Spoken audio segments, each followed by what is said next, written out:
क्या आप जानते हैं आजकल गाड़ियों से पेंट हटाने के लिए कुछ इस तरह की ट्रिक का इस्तेमाल किया जाता है। इस तरह से पेंट हटाने पर टाइम काफी कम लगता है और गाड़ी को कोई नुकसान भी नहीं होता है। इसको करने के लिए सबसे पहले पेंट में एक छोटा सा कट लगाकर पाइप की मदद से हवा भरी जाती है, जिससे कार का पेंट फूलने लगता है और धीरे धीरे अपनी जगह से हट जाता है। कई बार ये पेंट का गुब्बारा बीच से फट भी जाता है, जिससे कार बिल्कुल भद्दी सी लगने लगती है, लेकिन इसको हटाने के बाद इस पर दोबारा से पेंट कर दिया जाता है। इसके अलावा कार से पेंट हटाने के लिए पेंट रिमूवर लिक्विड का भी इस्तेमाल करते हैं। फिर इसे 10 से 15 मिनट के लिए ऐसे ही छोड़ देते हैं। फिर थोड़ी देर बाद देखते हैं कि सारा पेंट बिना किसी मेहनत के पपड़ी बनकर उतरने लगता है। वहीं ये देखिए दोस्तों, एक कार से उतना ही वजन खींचना चाहिए जितना कि वो झेल पाए। जरूरत से ज्यादा वजन खींचने पर कार दो हिस्सों में भी अलग हो सकती है। क्या आप जानते हैं इस पक्षी का नाम है किंगफिशर बर्ड, जो कई बार इस तरह पेड़ों पर लटके हुए मिलते हैं। इनकी चोंच इस तरह पेड़ के तने में धसी रहती है कि ये कितना भी जोर लगा ले लेकिन अपनी चोंच को बाहर नहीं निकाल पाते। तो क्या कोई इंसान जानबूझकर इसको ऐसे फंसाता है या फिर ये अपना घर बनाने की कोशिश करते हुए फंस जाते हैं? चलिए जानते हैं। दोस्तों, एक किंगफिशर 60 किलोमीटर प्रति घंटा की स्पीड से उड़ सकता है और ये इतना फुर्तीला होता है कि उड़ते उड़ते पानी में जाकर मछली पकड़कर बाहर आ जाता है। ऐसे में अगर पानी के नीचे कोई पत्ता हो तो इसकी चोंच उसमें अटक भी सकती है और फिर ये उसे बाहर नहीं निकाल पाता और अपनी जान गंवा देता है। इसी तरह जब कीड़ों का शिकार करते हुए तेजी से उड़ते हैं तो पेड़ के तने से टकरा जाते हैं और वहीं पर फंस जाते हैं। पैर छोटे होने की वजह से अपने आप को बाहर भी नहीं निकाल पाते हैं। जब लोग इनको बचाकर बाहर निकालते हैं तो ये तुरंत उड़ जाते हैं।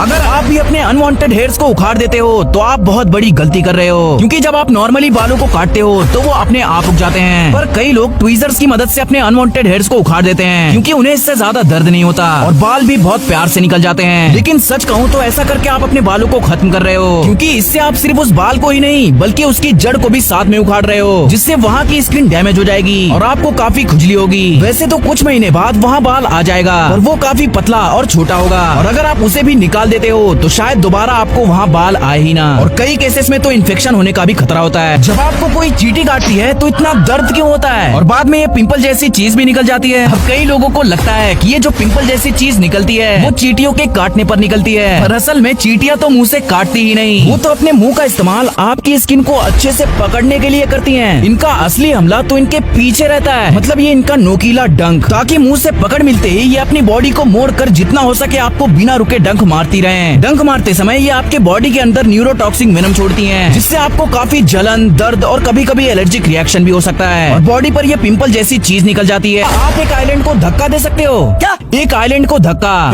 लेकिन इन्होंने धक्का दे दिया। पहले तो मुझे लगा कि शायद इन्होंने माल फूक रखा है, लेकिन ये लोग तो बहुत ही महत्वपूर्ण कार्य कर रहे हैं। दरअसल ये कोई नॉर्मल आइलैंड नहीं बल्कि एक फ्लोटिंग आइलैंड है, जो कि मड और पौधों से मिलकर बना हुआ है, जो कि अमेरिका के ओहायो स्टेट में मौजूद चिपेवा लेक में है। ये आइलैंड हर साल तैर कर इस ब्रिज के काफी पास आ जाता है, जिसकी वजह से ब्रिज ब्लॉक हो जाती है। इसीलिए इस आइलैंड को हर साल धकेलने के लिए 25 बोट्स का यूज किया जाता है, जिसमें उनके लाखों रुपए खर्च होते हैं।